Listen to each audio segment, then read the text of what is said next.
嘿，Ixen Showtime！麦克风测试 ，Ixen。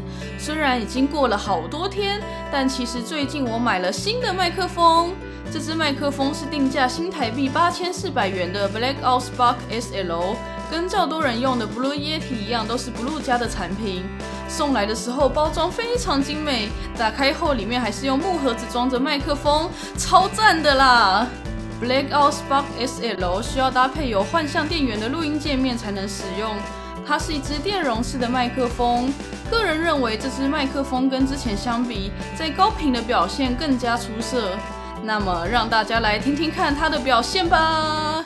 他得开始退化成一般人一样，习惯暂时伪装成被社会同化的假象之下，用韵律的文字情绪写下离开 hiphop 就有张面具，像刑具套在脸上，不同的被抓了，被公审讨论着，统一了谁疯了，人死了算谁杀的。他演唱着寻找解放呢，不再退让的他看见狼烟在顶楼上，大家觉得如何呢？话说回来，刚刚的示范是我最近迷上的害群之马 Black Sheep， 我超级喜欢的，还没听过原曲的人也去听听看吧。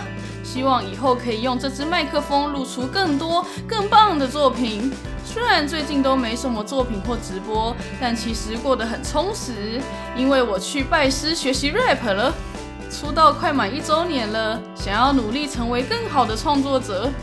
这1年来真的非常感谢大家。今天的影片就到这里，快把影片也分享给你的朋友吧，拜拜。